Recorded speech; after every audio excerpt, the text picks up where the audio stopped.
안녕하십니까. 오늘은 5월 6일입니다.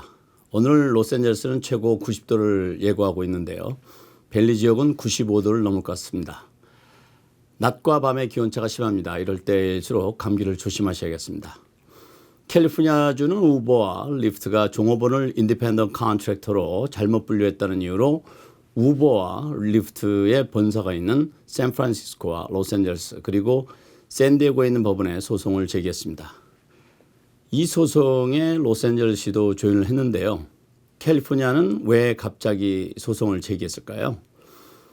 사실 이 이슈는 캐캐묵은 이슈이자 쉬지 않고 끊임없이 논쟁이 되어 왔고 기업과 정부 간의 재판이 이어지는 핫 이슈입니다. 지난해 인디펜던트 컨트랙터를 인플로이로 분류해야 한다는 규정인 AB5가 캘리포니아에서 통과됨에 따라서 이 이슈가 정리되는 듯 했지만 기업과 비즈니스 오너들이 이에 대한 반발을 하면서 계속 논쟁에 휩싸여 왔습니다. 그런데 이것이 이번에 코로나19로 실업수당 수혜와 연결되면서 다시 논쟁의 한가운데로 옮겨왔는데요. 드디어 그것이 터진 것입니다. 이 상황을 이해하기 위해서는 AB5 규정의 그 이해가 필요한데요. 간단히 이해해 보도록 하겠습니다. AB5는 A, B, C 테스트에 통과하게 되면 인디펜던트 컨트랙터이고 그렇지 않으면 인플로이라고 규정하고 있습니다. 그러면 이 ABC 테스트가 뭔지 보겠습니다. ABC 테스트의 그 테스트 A는 일하는 사람이 회사의 통자에서 업무를 수행하고 있는지 여부를 묻는 것이고 테스트 B는 일하는 사람의 업무가 회사에서 일반적으로 수행하는 업무인지 여부를 묻는 질문입니다. 그리고 테스트 C는 일하는 사람이 별도의 회사를 가지고 있는지 여부를 묻는 질문인데요. 그럼 이 규정을 우버와 리프트에 대입해 보겠습니다. 테스트 A는 일하는 사람이 회사의 통자에서 업무를 수행하고 있냐라는 것이었죠. 이 부분은 해당이 될 수도 있고 아닐 수도 있다고 생각이 됩니다. 회사에서 제공하는 플랫폼을 사용하기 있기 때문에 업무 수행이 회사의 통자에 있다고 볼 수도 있고 드라이버가 서비스를 제공할지 말지는 본인이 알아서 결정한다는 관점에서 보면 해당되지 않을 수도 있습니다. 이번에는 테스트 B를 보겠습니다. 테스트 B는 일하는 사람의 업무가 회사에서 일반적으로 수행하는 업무냐입니다. 우버나 리프트 드라이버들의 주 업무는 이 회사의 일반적인 업무인 운전하는 것이기 때문에 해당이 된다고 볼 수 있겠죠. 이번엔 테스트 C를 보겠습니다. 일하는 사람이 별도의 회사를 가지고 있지 않다면 인플로이로 본다는 것입니다.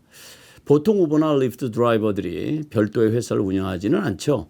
AB5는 이 테스트에 어느 하나라도 해당이 되면 인디펜던트 컨트랙터로 인정하지 않는다고 규정하고 있습니다.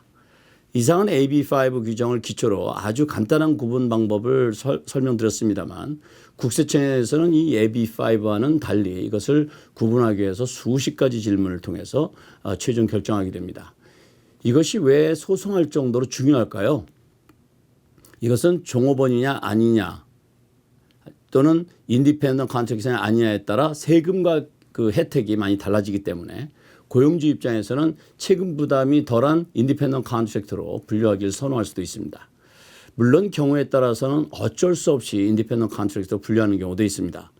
이 이슈는 그동안 연방국세청 IRS는 물론 종업원 세금을 거두어들이는 주정부로부터 끊임없이 챌린지를 받아왔던 것입니다. 그런데 최근 코로나19로 실업수당 신청 문제와 함께 이 문제가 더 불거지고 있습니다. 이 분류는 오랫동안 뜨거운 감자로 늘 이슈가 되었던 것으로 지금뿐만 아니라 앞으로도 계속해서 뜨겁게 달궈질 수 있는 그런 이슈입니다. 이 이슈는 우리 한인들도 자유로울 수 없습니다. 이 규정을 정확히 이해하고 있던 그렇지 않던 인플로이로 분류되어 W2를 발행해야 할 직원들에게 1099 폼을 발행하는 경우를 흔히 볼 수 있습니다. 여기서 우리가 간과해서는 안 되는 것은 이것은 우리의 선택이 아니라는 것입니다. 그런데 대부분의 사람들은 이것은 고용주와 고용인이 서로 합의해서 결정하면 되는 것으로 오해하고 있습니다. W2를 발행할지 1099 폼을 발행할지의 결정은 본인들이 하는 것이 아니라 세법에서 규정하는 인플로이냐 아니면 인디펜던트 컨트랙터냐의 구분에 따라서 W2로 또는 1099 폼으로 결정되는 것입니다.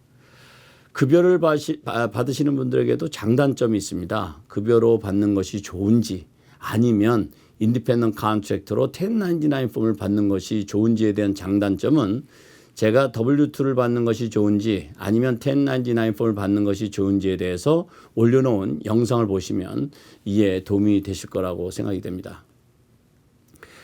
그러면 우버와 리프트는 이 부분에 대해서 어떻게 생각하고 있느냐? 이 부분에 대해서 아주 강한 반발과 로비 활동 그리고 대응책 마련에 부심하고 있습니다. 이 인플로이냐 아니면 인디펜던트 컨트랙터냐를 구분하는 데는 의심의 여지 없이 완전히 100% 인플로이인 경우와 100% 인디펜던트 컨트랙터로 분류되는 경우가 있습니다. 그런데 문제는 양쪽의 요소가 섞여 있는 경우가 항상 그 다툼의 그 한가운데 있게 되는데요.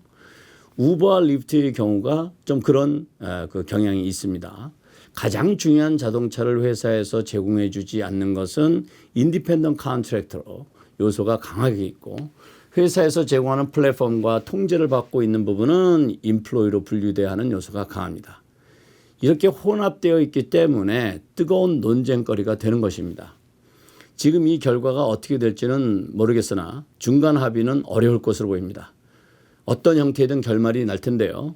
지금까지 제가 설명드린 것을 기초로 볼 때 어느 쪽이 유리할까요? 잘 이해하셨으면 답을 찾으실 수 있으실 것입니다. 오늘 말씀드린 것을 정리해 드리겠습니다. 첫째, 캘리포니아 주정부는 우버와 리프트 회사를 상대로 드라이버들을 인디펜던트 컨트랙터로 분류하는 것은 잘못된 것이라는 이유로 소송을 제기했습니다. 둘째, 우버와 리프트 드라이버는 인플로이와 인디펜던트 컨트랙터 요소를 모두 가지고 있어서 논쟁의 중심에 서 있습니다. 셋째, 이것은 비단 우버와 리프트뿐만 아니라 우리 한인 비즈니스에도 많은 영향을 줄 수 있습니다. 오늘은 여기까지입니다. 감사합니다.